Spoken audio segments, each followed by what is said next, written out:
습니다. 지금도 살아계셔서 만사와 만물을 하나님 기뻐하시는 뜻을 따라 섭리하시는 만군의 주 여호와 하나님 아버지, 하나님의 그 크신 능력과 신성을 찬양하고 경배합니다.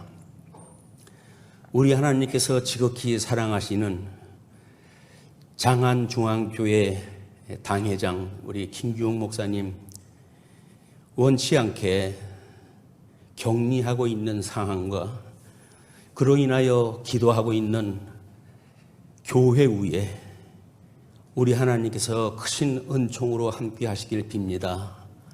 위로하여 주시옵소서.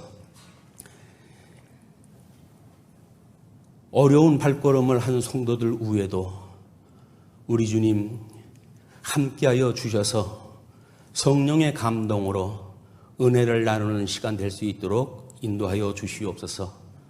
이제 연보한 손길과 찬양으로 봉사하는 일과 여전히 어린아이들을 가르치는 교사들과 각 은사를 따라서 이 모양 저 모양으로 섬기는 모든 성도들 위에 우리 하나님께서 위로하여 주시고 그들로 하여금 힘있게 사역을 감당할 수 있도록 인도하여 주시옵소서. 이 시간도 부족한 종 단 위에 세우셨습니다. 우리 하나님께서 저의 입술을 주장하시고 오직 성령께서 인도하시는 복음만을 증거할 수 있는 시간 될 수 있도록 저의 입술을 주장해 주시옵소서. 우리 주 예수 그리스도의 이름으로 기도하옵나이다. 아멘. 우리 하나님의 말씀은 데살로니가 전서 5장 16절로 18절 내용입니다. 항상 기뻐하라, 쉬지 말고 기도하라, 범사에 감사하라, 이것이 그리스도 예수 안에서 너희를 향하신 하나님의 뜻이니라. 우리 강론에 익숙해져 있는 장안중앙교회 성도님들한테 불가피하게 제목 설교를 할 수밖에 없음을 먼저 양해를 바랍니다. 긴 내용을 가지고 하나님의 말씀을 강론을 갖다 하는 것이 복음을 증거하는 데 가장 중요한 원리이겠으나 제가 이렇게 임시로 1시간 담당했기 때문에 앞뒤 논리 설명할 시간이 없을 것 같습니다. 그래서 짧은 성경을 가지고 성도를 향하신 하나님의 뜻이라고 하는 설교를 할까 합니다. 데살로니가서는 사도 바울이 예수님 승천하신 한 20년 후에 2차 전도 여행 때 복음을 증거했던 교회이기도 합니다. 그때 당시에 역사적인 사건이나 정치적인 사건이나 예수를 믿는다고 하는 것이 만만치 않은 시절이었죠. 그런데 지금도 여전히 예수님을 믿는다고 하는 것이 만만치 않은 세대인 것 같습니다. 왜냐하면 옷만 갈아입고 나타나는 사탄의 괴계 때문에 그렇습니다.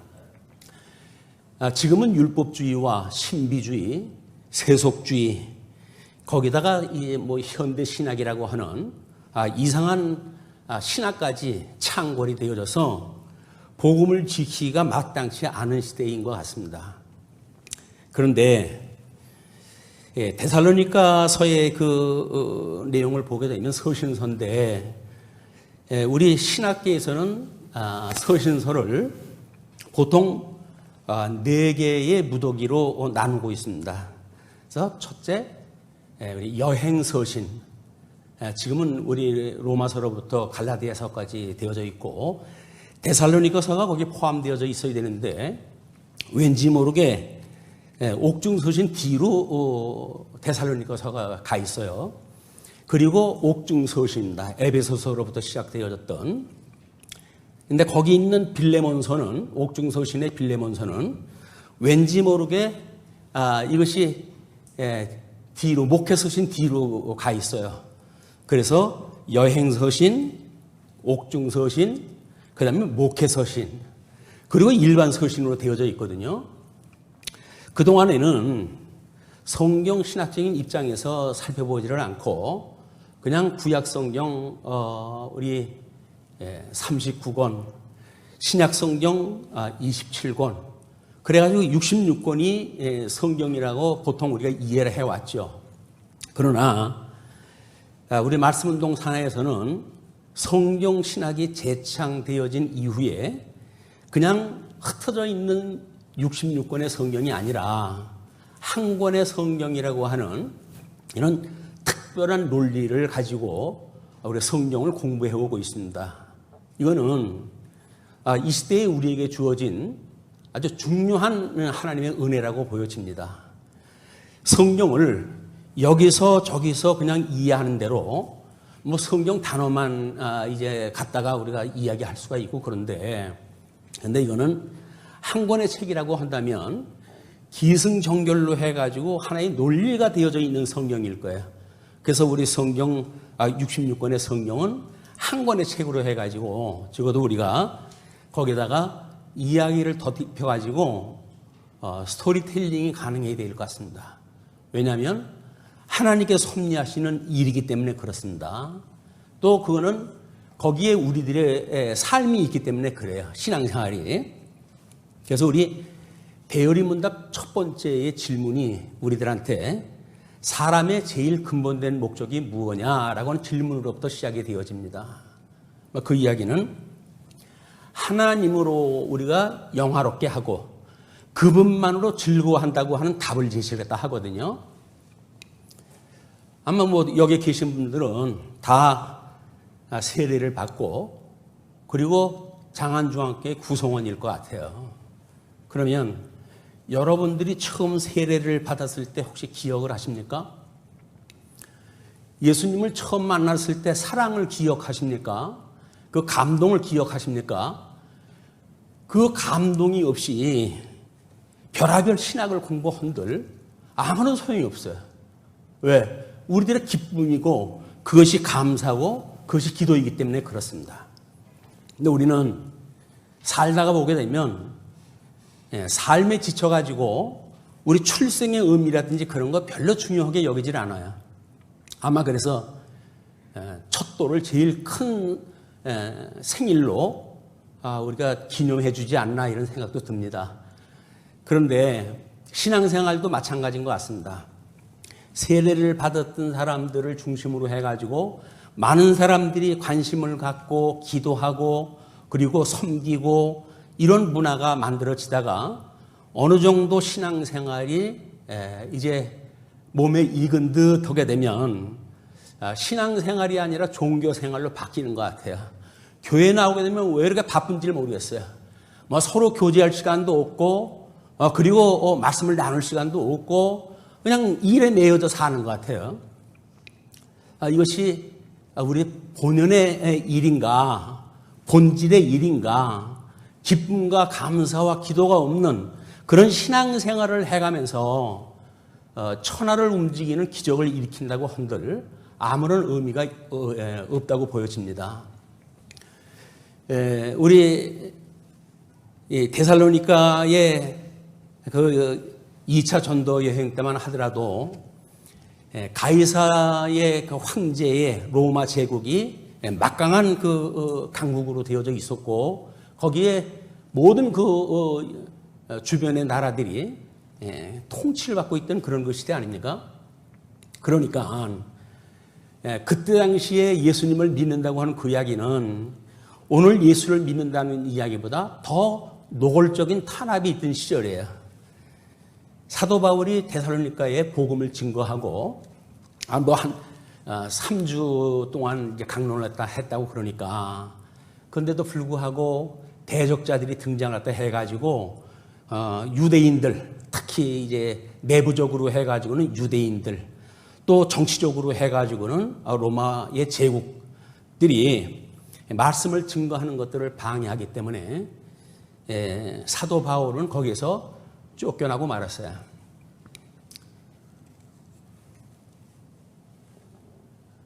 강론을 하면서 쫓겨나는 이런 시절이 돼야 우리가 긴장도가 좀 있을 터인데 요즘은 먹고 배부른 시대가 돼가지고 아쉬운 것도 없습니다. 절박한 것도 없어요. 신앙생활에 있어서 우리가 본질을 생각할 이유도 다 잊어버렸어요. 왜? 이제는 그냥 배부른 시대거든요. 적당히 우리가 신앙생활을 하게 되면 나름대로 우리 하나님 앞에 할 일을 다 한다는 이런 자기만족을 가지고 신앙생활을 하는지도 모릅니다. 그래서 어차피 제가 섬기는 교회는 아니니까 제가 하나님의 말씀은 교훈과 책망과 바르게 함과 의로 교육하기에 합당하다고 그러는데 왜 성도님들은 하나님의 말씀을 듣고 책망을 받는 일이 없을까? 그 이야기는 강대상에서 책망거리를 선포하지 않든지 아니면 우리 심장이 굳어져 가지고 어지간한 책망거리에는 반응을 안 보이든지 그런 그 일도 아닌가? 이런 그 생각도 들어요. 항상 기뻐하라고 하는 그 일이 그때 정치 상황 속에서 그때 신앙생활 그런 그 환경 속에서 과연 이것이 가당치나 한 일이겠습니까? 그런데 할 수 없는 일을 사도 바울이 하라고 그랬을까요? 그것도 아닐 거예요. 분명히 할 수가 있으니까 사도 바울은 그 교회 성도들한테 말씀을 주셨을 터인데 오늘 본문도 마찬가지입니다. 저희들한테 할 수 있는 거니까 하라고 하셨을 거예요. 그럼 항상 기뻐할 수가 과연 있을까? 어떻게 이것을 해석을 해야 그냥 가능할까? 오늘 찬송 내용을 보니까 3절에 그리스도 안에서 우리가 기뻐함을 잊고 모든 근심 걱정을 날리는 이런 거 찬송을 갖다 했거든요. 그게 눈에 보이지 않는 현실이에요. 그건 팩트입니다. 고난이라고 하는 사건은 팩트예요. 그런데 우리가 믿음으로 보았을 때 주 안에서 기뻐함을 입을 때 우리는 그런 것들이 눈에 보이지 않는다는 거거든요. 그게 믿음의 세계인데 과연 믿음으로 해서 우리가 위로를 받고 있는 건지 심지어 경건의 모양은 있을지라도 그 능력을 부정하는 자로부터 돌아서라고 그렇게 이야기를 합니다. 왜? 귀신을 내쫓고 별하별 능력을 다 보여요. 성도님들이 구름대같이 몰리는 그런 기적 같은 역사가 일어납니다. 그런데 우리 복음서에서 보니까 예수님이 제자들을 전도 여행을 보냈어요. 그랬더니 정말 사도들이 복음을 증거할 때 귀신들이 떠옵니다. 이런 일이 벌어졌어요. 기고만장해가지고 돌아온 사도들이 예수님한테 자랑을 합니다. 주님, 마귀도 떨떡이다. 우리들한테 마귀가 굴복을 합디다. 라고 이야기를 해요. 그런데 주님께서 그러냐? 이런 반응을 안 보이셔요. 그리고 하시는 말씀이 귀신이 떠는 거 가지고 너희들 기뻐할 일이 아니고 너희 이름이 하나님 나라에 있음을 가지고 기뻐해라. 본질적인 문제예요. 우리 존재의 문제예요. 예수를 믿고 영생을 얻었고 예수님과 연합되어서 한 몸이 되어졌고 그렇다고 한다면 우리는 천상에 우리 이름이 기록되어졌다고 하는 걸 확인하는 순간들 아닙니까? 그런데 정말 하나님 나라에 내 이름이 기록되어졌다고 하는 걸로 기뻐할 수 있을까요? 그냥 그건 먼 이야기 같아요. 그렇기 때문에 지금 항상 기뻐하라고 하는 그 이야기는 항상이 늘 하니까 언제든지 기뻐하라고 하는데 하나님의 말씀이 아니고 항상 기뻐할 수가 있다고 한다면 그는 약간은 정신이 나간 사람이에요. 그냥 살이 분별이 안 되기 때문에 그냥 웃어요.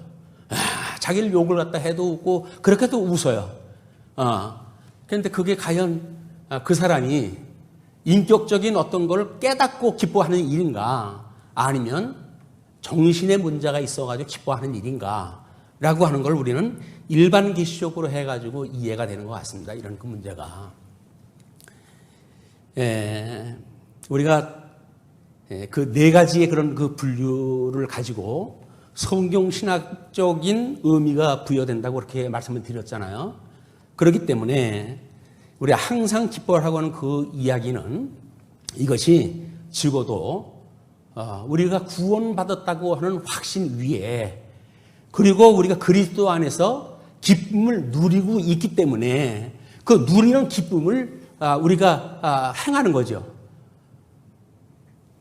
우리가 스스로 기쁨을 기뻐하는 것이 아니라 그리스도 안에서 기쁨을 누리기 때문에 그 기쁨을 누리게 되어지는 거야. 이것이 항상 기뻐하는 이야기입니다. 그런데 과거가 우리가 해석이 안 되고 과연 현재가 설득이 될까요? 현재 주어진 환경이 우리들한테 얼마나 힘듭니까? 얼마나 지금 팬데믹으로 해가지고 온 세계가 고통하는 이런 그 시대에 또 원숭이 투창까지 또 이번에 팬데믹으로 해가지고 규정을 내렸다고 그러네요. 끝도 없고 한도 없어요. 이것이 사람들이 너무나 이렇게 좋은 환경을 만드느라고 환경을 파괴하고 그러면서 나타나는 현상이라고들 그럽니다. 왜? 그동안은 없었던 것이 아니죠. 다만 그런 것이 얼음 속에 있고 이래가지고 드러나질 않았던 건데 그냥 있던 거예요. 그런데 인간들이 자연을 훼손하고 그러다가 보니까 숨어져 있던 세균이 나오고 전염병으로 해야지 유행을 시키고 사람들을 고생을 시키는 거거든요. 인간들이 그동안 평안을 추구할 때 과연 기뻐하고 감사하고 이런 생활을 했을까? 그렇지 않은 거예요. 근데 이것이 이제 우리들한테 위협해 오니까 우리는 온 교회들이 이 문제를 해결해 달라고 기도를 하다 합니다. 제발 이 팬데믹 상황에서 속히 벗어나게 해달라고. 한국 교회뿐만이 아닐 거예요. 모든 성도님들이라고 한다면 다 그런 그 기도를 갖다 할 거라고 보여집니다. 그런데 하나님께서는 왜 이걸 몇 년씩이나 지나가게 하실까요? 전무후무했던 일들 아닙니까? 경험하지 않았던 현실이 지금 우리한테 보이는데도 불구하고 이것이 하나님께로부터 말미암았다고 하는 경계심이 없다고 한다면 이것을 우리가 그동안 말씀을 그냥 귀에 듣기에 좋은 이야기만 들은 것이 아닌가. 예수 믿으면 복 받는다고 그러더라. 예수 믿으면 건강해진다고 그러더라. 이런 신비주의적인 복음을 가지고 그동안 한국교회가 배가 불러왔다고 한다면 이거는 마땅히 이 시대에 우리에게 경종을 울리는 하나님의 나팔소리입니다. 그런데 나팔소리가 나팔소리로 들리지 않는다고 한다면 우리는 들을 귀가 없거나 잠자고 있거나 그런 그 상황일 것 같아요. 우리 요한계시록에 가게 되면 끊임없이 귀 있는 자는 들을지어다. 귀 있는 자는 들을지어다. 아니, 한 시간 내내 귀를 열고 말씀을 듣고 있는데 들을 귀 있는 자는 들을지어다 이야기를 갖다 할까. 그때 당시에도 7교회를 중심으로 해서 했던 이야기를 보게 되면 성도들을 대상으로 한 이야기들이에요. 다. 성도들을 향해 가지고 귀 있는 자는 들으라고 이야기를 하거든요. 그런데 요한계시록 때만 그럴까요? 말세가 돼가지고 그 요한계시록도 이미 기록되어진 건 2000년 전 이야기입니다. 성경에서 기록되어져 가지고 지금까지 없는 사실을 이야기하는 게 없어요. 이미 2000년 전에 특별계시는 완성이 되어졌어요. 그리고 많은 신학자들이 2000년 동안 신학을 연구하고 강론을 하고 별하별 연구를 갖다 다 해왔거든요. 근데 과연 몰라서 못 살까요? 아는 게 넘쳐가지고 우리한테 병이 났을까요? 다오지간 우리는 이 말씀에 대하여 항상 기뻐하라고 하는 말씀에 도전을 받습니다. 과연 이런 어려운 환경 속에서 내가 기뻐하고 있는가? 집안에 우환이 있는데 기뻐할 수가 있을까요? 그런데 우리는 눈에 보이는 것 때문에 하나님을 바라보는 것은 잠시 뒤로 미루고 기도하는 것도 그것만 고쳐달라는 거예요. 그것만 해결해달라는 거예요. 과연 이것이 기도가 될까? 이것도 이번 두 번째 주제로 해가지고 기도가 이제 쉬지 말고 기도하라고 그러니까 쉬지 말고 기도하라고 하는 이 내용이 과연 철야기도 하고 금요 철야기도 뭐 새벽 기도 이렇게 해가지고 이것이 쉬지 않고 기도하는 내용이 될까요? 근데 우리는 이 수식어에 대한 오해가 있는 거예요. 항상이라고 하는 수식어에도 오해가 있고, 그리고 쉬지 말고라고 하는 그 수식어에도 오해가 있어요. 우리가 그냥 알고 있는 보편적 개념, 해 아래서의 개념을 가지고 그걸 이해하려고 하니까 어떻게 이걸 쉬지 않고 기도하지? 그래가지고 우리들이 생각할 수 있는 최선의 방법을 동원할 때 해 나가는 겁니다. 우리는 하나님이 역사를 섭리하신다고 하는 것을 다 인정하잖아요. 더군다나 하나님의 절대 주권을 이야기함으로 해서 인간의 의무라든지 삶의 방식이라든지 뭐 이런 것들은 하나님이 하게 하시는 거지 너희들이 뭘 하냐 이렇게 해가지고 일축해 왔는지도 몰라요. 그런데 서신서에 보게 되면 전부 명령문으로 되어져 있어요. 그것도 그 명령문이니까 율법처럼 해가지고 그냥 없애버리고 말까요? 하나님의 법이라고 하는 것은 간단합니다. 하나님이 좋아하시는 것은 하라고 했고 싫어하시는 것은 하지 말라고 하셨어요. 그 두 가지밖에 없어요. 하나님이 좋아하시는 것이 있고 싫어하시는 것이 있어요. 절대 이성을 가지고 계신 하나님이니까 선악간에 하나님은 물론 섭리를 갖다 하실 때 일반으로 여기시고 섭리를 갖다 해가시죠. 그러나 그거에 영향을 받는 성도들은 좋아하시는 거는 좋아하고 싫어하는 건 싫어하는 거죠. 하나님이 싫어하는 것에도 불구하고 좋아한다고 한다면 정식으로 우리 하나님 앞에 도전장 내미는 거 아닙니까? 하나님이 좋아하는 거지 내가 좋아하는 겁니까? 라고 이야기를 할지도 몰라요. 그래서 기도 문제만 나오면 성경에 우리가 기도해야 이루어지나? 하나님께서 이미 만사 만물을 다 작정하고 우리 모든 인생들 이성적 존재에 대해서 예정을 다 하셨고 그걸 이루시는 여호와신데 기도한다고 이루어지나? 라고 해가지고 기도가 필요 없다는 듯이 이렇게 살아왔던 시절도 있었어요. 아마 지금 장안주왕교회는 그래도 십자가의 도를 이야기하고 구원에 대한 이야기를 하고 이런 어떤 강론의 변화를 통해 가지고 그동안에 그렇게 잘못되어져 있는 지식을 가지고 우리가 알게 모르게 신앙의 병이 들었다고 한다면 치료의 기회라고 보여집니다. 그냥 믿음의 조상들이 늘 했던 이야기예요. 쉬지 말고 기도하라고 하는 이야기도 그냥 2000년 이래에 이것이 그냥 계속 되어져 왔던 이야기예요. 그런데 왜 우리가 통뼈가 돼가지고 기도할 필요가 뭐가 있어? 이렇게 이야기를 할까요? 하나님께 다 이루어갈 건데. 그런데 믿음의 선배들이 한 이야기를 보니까 기도하지 않고 이루어지는 일이라고 한다면 하나님이 이루셨다고 하는 확신을 가질 수가 없어요. 그냥 남의 일이에요. 남의 일. 저 사람 기도했더니 저런 일이 됐대. 다른 사람 신앙생활하고 나의 신앙생활하고 뭔 상관이 있을까요? 내 신앙생활이 중요하지. 나의 신앙생활이 중요하지. 다른 사람의 일로 전부 치부한다고 한다면 무슨 소용이 있겠어요? 부뚜막에 소금도 넣어야 짜다고 그랬던가요? 하나님이 임재하시면 우리가 느낄 수가 없다고 한다면 성령이 우리와 함께 하신다고 하는 걸 깨달을 수 없다고 한다면 그렇다고 한다면 우리의 신앙생활은 가짜일지 모릅니다. 요즘 늘 갑각류 신앙에 대한 그런 그 비판하는 책도 소개가 되어지고 그래요. 얼마나 사람들이 껍데기가 두꺼운지 하나님의 말씀이 뚫고 들어가진 않아요. 그냥 전부 튀어버려요. 자기 방식대로 이해하려고 해요. 그러니까 모르겠어요. 그분은 어떤 그 생각을 가지고 했는지 모르겠지만 갑각류 신앙생활을 경계하라. 우리는 예민한 하나님의 말씀, 세미한 음성 이런 거에 반응할 수 있을 만큼의 신앙생활의 연조가 있다고 저는 믿습니다. 특별히 장안중앙교회처럼 고도의 신학적인 교육이 되어졌고 젖 먹는 이런 일반 교육은 다르다고 보여져요. 왜? 단단한 음식을 그동안 먹어왔기 때문에 그렇습니다. 그런데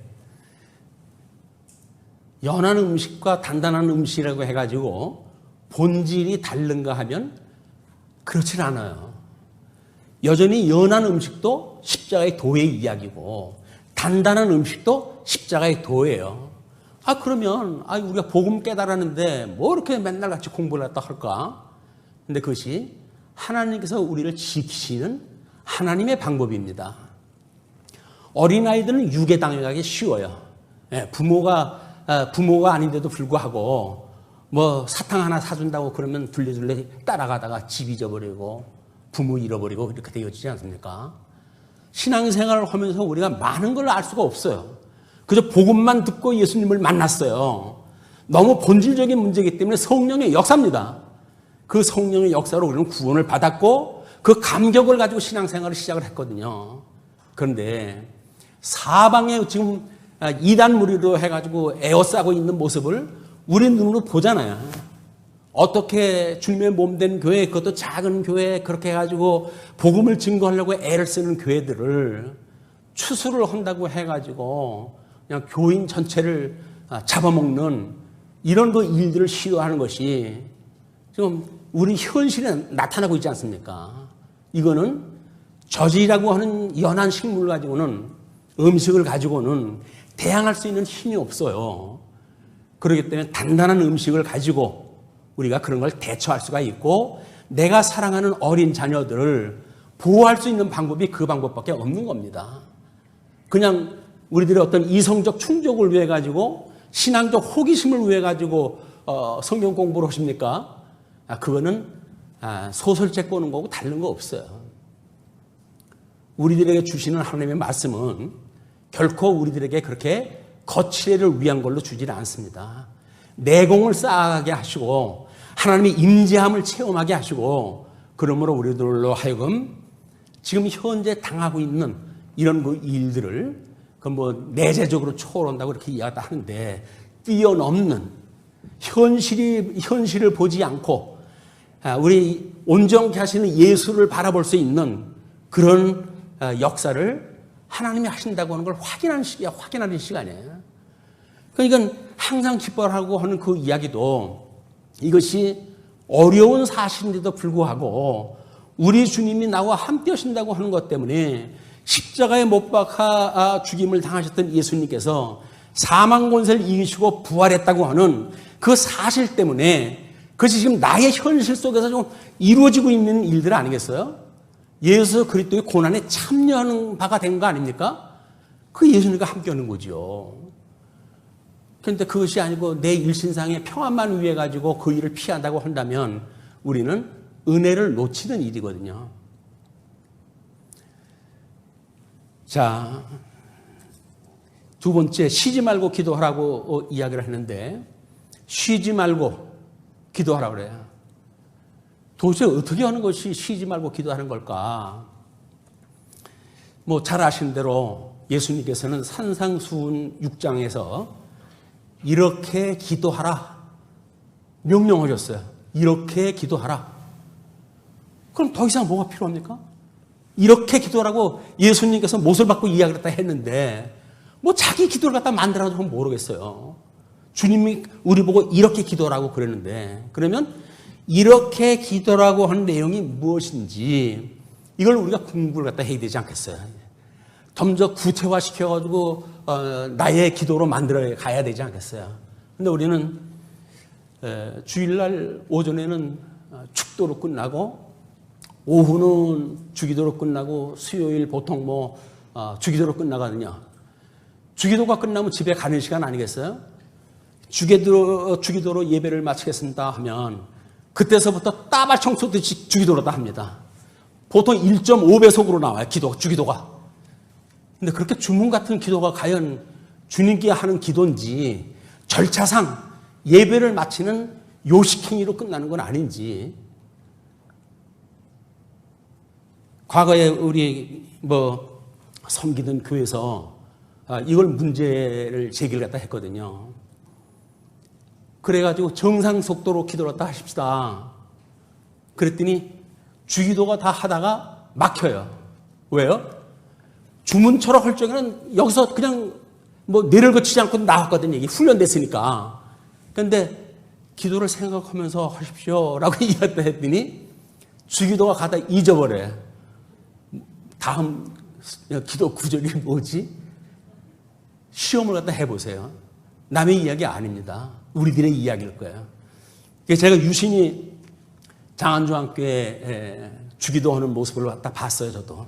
그랬더니 장안중학교는 많이 정상속도로 되어져 있더라고요. 그러면 아마 적어도 여기는 기도의 충분한 의미, 예수님께서 이렇게 기도라고 하는 의미를 알고 기도하시는 것이 아닐까라는 짐작을 혼자 했어요. 그런데 그 내용이 어떨지는 모르겠어요. 하늘에 계신 우리 아버지여. 하늘에 계신 우리 아버지가 뭐예요? 그랬더니 어떤 또 훌륭하신 분은 그렇게 이야기하더라고요. 하나님은 하늘에 계시다. 그래서 음부의 자리를 필지라도 거기 함께 계시다고 그러지 않았나요? 그랬더니 성경에 하늘에 계시다 그러면 하늘에 계신 거지. 딴 얘기하지 맙시다 이렇게 이야기를 하네요. 하나님이 시공간에 제한을 받는 하나님입니까? 하나님이 하늘에 계시다고 하는 그 이야기는 천지를 지으시고 지금도 만사와 만물을 주관하시는, 섭리하시고 간섭하시고 하는 통치를 갖다 하신다는 이야기거든요. 그 이야기가. 지금의 역사가 이루어지는 일이 여전히 성경에 기록되어져 있는 내용뿐만 아니라 일반 역사들도 하나님께서 만사를 지금 주관하고 계시다는 거예요. 그냥 우리는 현실에 대한 이야기, 현실에 대한 문제 이런 것이 만들어졌을 때 여전히 고개를 들어서 지금도 주장하시는 하나님을 보게 되어지는 겁니다. 그 하나님이 살아계시기 때문에 성도들의 그 기도를 갖다 들어주시는 거 아니겠어요? 하늘에 계신 우리 아버지요. 이름이 거룩히 여김을 받으시오며, 이름이 거룩히 여김을 받으시오며, 거룩하신 분 아닌가요? 그런데 왜 이름이 거룩하게 여김을 받아달라고 그러죠? 우리 하나님이 하시는 일을 보게 되면 창조 사역이 있고 섭리 사역이 있어요. 근데 창조 사역을 했을 때 2장 3절까지의 내용을 보게 되면 하나님께서 다 그 이야기를 갖다 하실 때 빛과 어둠을 나누시는 일을 갖다 하시죠. 윗물과 아랫물을 나누시는 일을 갖다 하죠. 물과 묻을 나누는 일을 갖다 하시죠. 그 이야기는 뭐예요? 하나님의 이름이 거룩히 여김을 받으시는 거예요. 하나님이 좋아하시는 것과 싫어하는 것을 가르시는 역사가 이루어 주십시오. 완전히 이루어 주십시오. 그 이야기거든요. 나라가 임하시옵고, 우리는 뭐 3대 언약으로 해가지고 하나님 나라는 이미 오래전서부터 창조 사역 할 때부터 주신 거다 이렇게 이해를 다 하고 계시는데, 맞습니다. 하나님의 나라는 이미 하나님께 다 창조하신 거예요. 그렇기 때문에 아버지의 뜻이 하늘에서 이루어진 것 같이 이 땅에서도 이루어지이다 이렇게 기도를 또 하래요. 하늘에서는 이미 다 이루어진 겁니다. 그런데 이 땅에서도 이루어달라는 이야기는 뭐예요? 지금은 섭리 중에 있으니까 그 내용이 확인되지 않으면 하나님의 사역을 우리가 감지할 수가 없는 거예요. 체득할 수가 없는 거예요. 하나님하고 영적으로 교류가 돼야 되는데, 교제를 나눠야 되는데 교제가 될 수가 없죠. 왜? 하나님이 계신 세계하고 우리들이 가지고 있는 이런 그 세계하고는 차이가 있거든요. 근데 여전히 눈에 보이는 세계에 우리가 깊이 발이 빠진 채 살아간다고 한다면 하나님의 세계를, 하나님이 지금도 이루어 가시는 그 나라를 우리가 알 수가 없는 겁니다. 그 나라는 언제 완성이 될까요? 요한계시록의 끝에 가야 하늘로부터 하나님의 성전이 내려옴으로 해가지고 하나님 나라의 임재를 가르쳐줘요. 창조가 되어졌지만 이루어지는 것은 섭리 역사 제일 끝에 가야 확인되어지는 일이거든요. 그런데 뭐 나는 이미 다 예정되어졌어. 그렇기 때문에 그 이상의 문제는 나한테 관심이 없어. 그 이야기가 말이 안 되는 겁니다. 하나님의 섭리 사역을 통해 가지고 우리가 깨달아지지 않으면 우리는 신앙생활의 본질을 놓치는 겁니다. 시편에 그런 이야기가 있어요. 하나님께서 사람의 마음도 지으시고 그 마음을 감찰하시나니, 하나님께서 우리의 마음을 지으셔가지고 그 마음을 통해가지고 이제 감찰하신다는 거예요. 섭리를 갖다 해가시면서 네가 어떻게 사는지 내가 볼 거야. 그 이야기가 뭐예요? 에덴 동산에서 우리들한테 선과 악을 알게 하는 과일나무 따먹으면 안 된다. 그러나 생명과는 먹어도 좋아. 그래서 하나님이 좋아하시는 것, 싫어하시는 것 두 개를 놓고 시험을 했다고 하셨잖아요. 근데 우리 조상 아담은 선과 악을 알게 하는 과일나무 열매를 따먹음으로 해가지고 그 좋은 에덴 동산 잃어버리고 하나님과 나누었던 교제할 수 있는 그런 자유를 다 잃어버리고 사단이 종이 돼가지고 눈에 보이는 이 세상 속을 하나님의 나라라고 착각을 하고 살아가는 겁니다. 그렇게 미혹을 하는 거예요, 사단이. 그때로부터 지금까지 똑같아요, 원리가. 뭐 로마 제국 당시에 뭐 그런 그 일이나 현대 이런 세속주의로 하는 현대나 원리가 똑같은 거예요. 다 하나예요, 이게. 그러면 하나님께서 우리들한테 도저히 죄 중에 있는데 이미 창세전에 그리스도 안에서 예정하신 것이 있잖아요. 그걸 이루시기 위해 가지고 그거를 가릴 수 있는 방법은 뭘까요? 예수 그리스도를 보내주셔서 그 중에서 예수를 그리스도로 믿는 사람들, 구속주라고 믿는 사람들, 이런 사람들만 불러내시는 거예요. 나머지 사람들은 유기라고 그래요. 내어버려 두다, 유기하시다. 근데 우리 불가항력적 은총으로 예수님의 부르심을 입었어요. 이거는 예수님이 보여줬던 표적이 요나의 표적밖에 없다고 그러는데 이거는 엄청난 표적적인 사건입니다. 이 죽을 병이 고쳐진 것보다 더 본질적인 문제 아니겠어요? 죽었던 영혼이 살아났는데, 근데 죽었던 영혼이 살아났다고 하는 이 중요한 사실을 겨우 우리 먹거리하고 바꿀 수가 있습니까? 그럴 수 없는 거예요. 사도 바울이 일체의 비결을 갖다 배웠다고 그러잖아요. 그래서 부한데도 처할 수가 있고, 빈한데도 처할 수가 있고, 귀한데도 처할 수가 있고, 천한데도 처할 수가 있다 라고 하는 이야기는 뭡니까? 환경하고 상관이 없다는 이야기예요. 본질의 문제를 알고 그걸 믿고 살아가는 믿음의 생활은 현실의 문제를 초월한다는 이야기거든요. 너무 현실의 문제에 우리가 빠져서 오래간만에 또는 어려운 걸음을 갖다 해가지고 교회 출석을 갖다 했는데 이거를 교회에 왔기 때문에 시험 든다고 한다면 문제가 있는 거 아닙니까? 서로 사랑하라고 그러는데 사랑은커녕 저 인간 보기 싫어가지고 내 교회에 가기 싫어.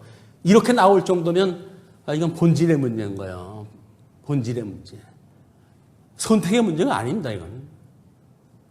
하나님이 우리한테 주셨던 이 쉬지 말고 기도하라고 하는 그런 그 이야기는 하나님의 역사 섭리를 통해 가지고 우리들한테 이렇게 해가니까 너희들이 그거를 깨닫고 구하라는 거예요. 그러므로 우리에게 일용할 양식을 주시옵고, 양식이 뭡니까? 우리 구약의 광야에서 그 사람들이 만나를 먹고 살아갔잖아요. 근데 예수님께서 귀신이 공격을 했다 해오지 않습니까? 금식을 하는데 하나님의 아들이거든 이 돌덩어리로 떡을 만들어 먹으라. 근데 지금 그 마귀가 없어졌나요? 물론 머리는 쳐가지고 하나님께서 완전히 우리들한테 완전히 시험에 들지 않을 정도의 그런 고난만 남겨놓고 하나님께 멸하셨어요. 지금도 남은 사단이 하는 일은 똑같습니다. 네가 예수를 믿는다고? 배가 고파도 믿을 거야? 직장이 떨어졌는데 그럴 거야? 라고 공격을 다 해와요. 근데 우리는 만약에 내공을 쌓지 않는다면, 단단한 음식으로 공부가 되지 않는다고 한다면 맞아. 동의하죠. 왜? 예수님 믿기 전에 우리가 그렇게 살아왔던 사람들이거든요. 예수님을 믿었다는 이야기는 중생인이 되었다는 이야기거든요. 육체의 소욕과 성령의 소욕을 두 개를 공히 가지고 있는 이 존재란 말이에요. 그냥 육체 소욕으로 해다 끊임없이 시험을 받는 거예요. 그러니까 일용할 양식을 주시옵고 라고 이야기했을 때 하나님의 말씀으로 일용할 양식을 주옵소서 그렇게 기도하라는 거예요. 현실의 문제 뛰어넘어가지고 물론 당장 배고픈데 기도 안 할 수가 없죠. 그 기도하면 하나님께 들어주실 수가 있어요. 또 없는 건 아니에요. 그러나 그 본질의 문제는 우리의 존재의 문제고 우리의 존재의 문제는 영적인 문제지 어떤 육적인 문제에 제한되질 않는다. 시험에 걸려 넘어지게 되면 우리는 그걸로 시험을 당할 겁니다. 먹는 문제 때 뭐 요즘 영끌 은행에서 돈 빌리는 일들도 있고 그렇던데 영혼을 끌어가지고 그 일에다 하겠다는 이야기거든요. 무서운 저주의 이야기입니다. 근데 우리는 유행어처럼 그 얘기를 읊조려요. 영끌, 영혼까지 끌어가지고 그 일을 갖다가 이루겠다. 대단한 그 용기 아닙니까? 근데 그거는 일용할 양식이 뭔지를 아는 사람들한테는 소름이 끼치는 이야기죠. 어떻게 저런 이야기를. 근데 그거를 예수 믿는 사람이 그렇다고 한다면 경계해야 될 일 아니겠어요? 영끌을 위해 가지고 뭐 투자를 위해 가지고 뭐 있는 거 다 해가지고 요즘 이렇게 저렇게 투자해 가지고 또 힘들어하는 분들도 있고 그러는데 우리 지족의 비결을 배워서 하나님이 현재 우리를 인도하신 현재 내가 살고 있는 이것이 우리 하나님께서 주신 하나님의 나라라고 하는 믿음을 강화시켜 나가는 훈련이 됐으면 좋겠습니다. 하나님의 말씀은 듣고 교훈으로 해가지고 받아들이고 그리고 책망함과 의로 교육하게 유익을 갖다 해야 되거든요. 하나님이 좋아하시는 걸 추구해 갈 수 있는 이런 우리들의 말씀이 필요한 거지. 그런 바르게 함과 의로 교육하기에 조금은 관심 없는 이런 이야기라고 한다면 강론 들으나 마나 성경 공부 하나 마난 거예요. 양식이 있으면 뭐 소화가 돼야 될 거 아니에요. 먹으면 피가 되고 살이 돼야 될 거 아닙니까? 그런데 그냥 먹으면 전부 뒤로 배설돼 버리고 만다고 한다면 그거 먹으나 마나죠. 그 말씀이 일용할 양식을 주시옵고 끊임없이 기도하셨으면 좋겠어요. 시간 날 때마다 놀면 무엇이나 뭘 가지고 주님 가르쳐준 기도 이게 원형이라는 거야. 기도의 원형이라는 거예요. 일용할 양식을 주시옵고 우리가 우리에게 죄진 자를 사하여 준 것처럼 우리 죄를 사하여 주시옵고 조금 찔끔하지 않습니까? 우리가 우리에게 죄진 자를 용서했나요? 그런데 우리 죄는 용서해달라고 당당하게 기도하잖아요. 그런데 그 주기도 끝난 뒤에 뭐라고 주님께서 이야기를 하시냐면 너희들이 용서하지 않으면 나도 용서 안 할 거야. 그리고 선언하셨어요. 근데 뭐 흔히들 그것 때문에 우리 모 교단에서는 주기도문을 하지 말아야 된다라고 주장하던 그 교파도 있었잖아요. 왜? 아니 예수 믿고 구원받았는데 뭘 용서 안 했다고 해가지고 용서가 안 된다고 한다면 그건 성경적인 게 아니야 라고 이야기를 하는데 워낙 이제 뭐 교계의 공격을 받고 그러니까 지금은 다시 한다고 그러네요. 근데 한다고 하는 것이 믿어져서 하는 것이 아니라 그런 공격을 피하려고 하는 술책으로 그걸 한다는 거 아니겠어요? 그 기도를 하나님께 들어주시겠습니까? 이거는 이단 그 특정한 어떤 교파만의 문제가 아니라 우리들도 끊임없이 우리가 우리에게 죄진 자를 사하여 준 것처럼 사해줘야 돼요. 왜? 죽었던 우리를 주님께 살려주신 거 아닙니까? 그러면 그 감격을 가지고 다른 사람이 나한테 잘못했다고 해야 얼마나 잘못했겠어요? 그 용서해 주는 건 당연한 일 아닙니까? 죽었던 나를 살려주셨는데 나한테 뭐 해코지를 갖다 했다고요? 재산 얼마를 갖다 손을 갖다 보이게 했다고요? 내 명예를 실추하게 했다고요? 그것 때문에 용서하지 못한다고 한다면 주님 앞에 용서받을 생각을 하면 안 됩니다. 사도신경에도 그러잖아요. 성령을 믿사오며 공교회와 성도의 교제와 그리고 뭐예요? 죄를 사하여 주신 것과 몸이 다시 사는 것과 영원히 사는 걸 믿사옵니다. 우리 그렇게 신앙 고백을 하잖아요. 그렇게 예수님을 믿고 살아갈 적에는 그렇게 이야기를 합니다. 그래서 이게 우리에게 우리가 시험에 들게 하지 마시옵고, 시험에 들 수가 있다는 겁니까? 없다는 겁니까? 있다는 거예요. 끊임없이 사단이 우리를 공격을 갖다 에워싸고 이래가지고 눈에 보이는 걸로 해서 공격을 해온다는 거예요. 그때가 더라고요? 시험에 들게 하지 말아 주옵시고 하고 기도하라는 거예요. 시험에 들면 넘어지니까 하나님은 시험하시는 분은 아니야. 용기가 가상합니다.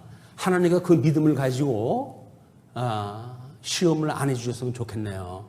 그런데 시험을 갖다 하시는 일들이 너무나 많아요. 그리고 다만 악에서 구하시옵소서. 악이라는 게 뭐예요? 사단의 권세, 하나님이 싫어하시는 것, 일하는 것, 그거에서 우리를 구원해 달래요. 악에서 구원하여 주옵소서. 우리는 구원 다 받았다고요? 사도 바울은 섰다 함도 아니요 이루어졌다 함도 아니라고 그러잖아요. 성경이 아니라고 그러는데 그걸 뭐 다 이루어졌다고 치부해가지고 마음 편한들 그게 무슨 소용이 있습니까? 사도 바울은 그래서 그 표대를 향해가지고 끊임없이 다른 박질 친다고 그랬어요.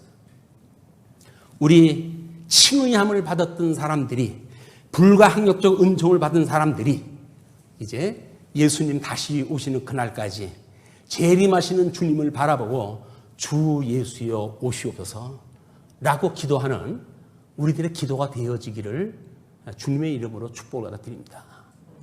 멀리 있는 거 아닙니다. 하나님의 축복 멀리 있는 거 아니에요.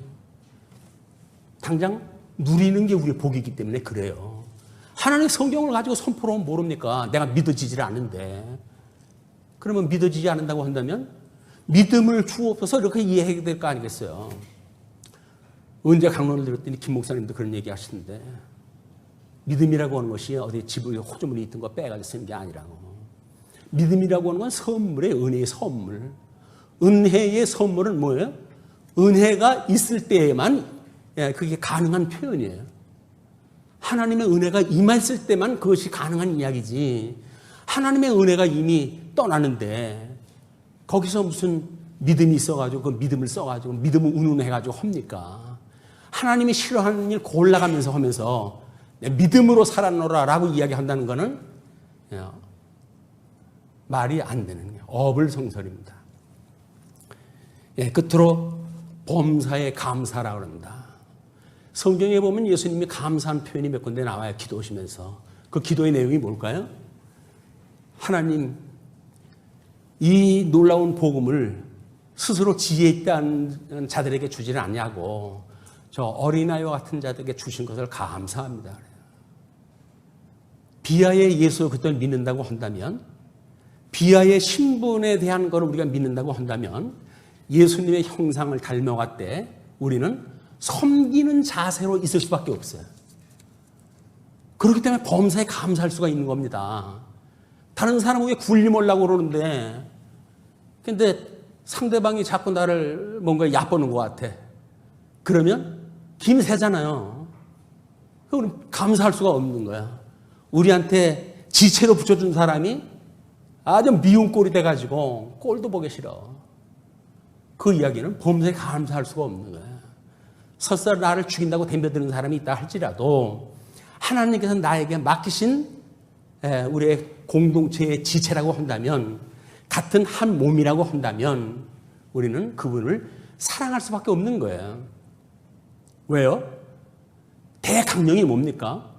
위로는 하나님을 사랑하고 이웃을 내 몸과 같이 사랑하라. 내 몸, 우리의 몸. 사도 바울이 영적 예배를 이야기하면서 너희들이 마음의 변화를 받고 너희의 몸을 산 제물로 드리라. 이것이 너희의 영적 예배니라 이렇게 이야기를 합니다. 그 영적 예배의 내용이 뭡니까? 하나님의 선하시고 기뻐하시고 온전하신 뜻이 무엇인가를 분별하는 일. 이거는 성경을 끊임없이 우리가 공부를 하지 않으면 그걸 알 수가 없어요. 어떤 게 하나님께서 선하시고 기뻐하시고 온전하신 뜻인지를 모르게 되면 그 다음에는 내 마음대로 하겠죠. 그러나 그 영적 예배가 안 된다는 거죠.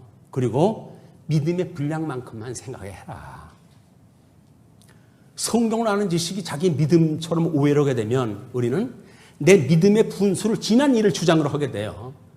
하나님이 이렇지 않더냐라고 이야기를 하는데 하나님은 그 사람이 인정하든 인정하지 않든 전능자셔요.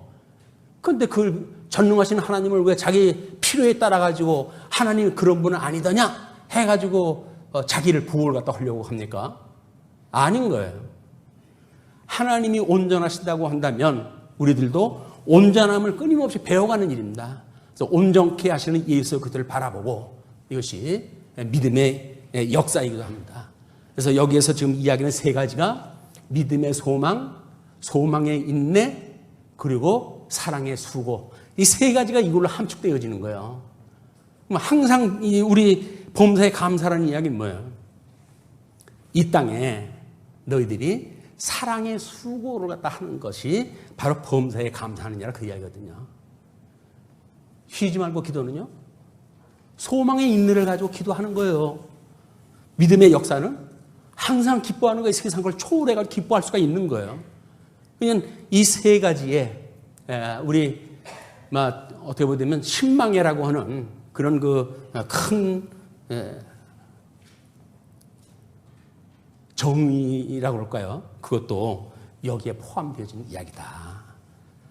그래서 신앙생활 지금까지 해오신 것 여지껏 다 아신다고 믿습니다. 그러나 다시 한번 생각나게 하시는 이런 시간이 되어져서 우리 하나님, 삼위일체 하나님과 교제를 나눌 수 있는, 은혜를 나눌 수 있는 이런 시간이 되어지고 또 우리 성도들하고도 아름다운 교제가 나누어지는 이런 시간이 되어지기를 빌면서 말씀 주시겠습니다. 기도하시죠. 자비로우신 우리 하나님 아버지 은혜를 감사합니다. 참 저희들이 무엇이간데 우리를 만인 중에 불러내셔서 하나님의 안뜰로 삼아주신 우리 하나님 은혜를 감사하고 감사합니다.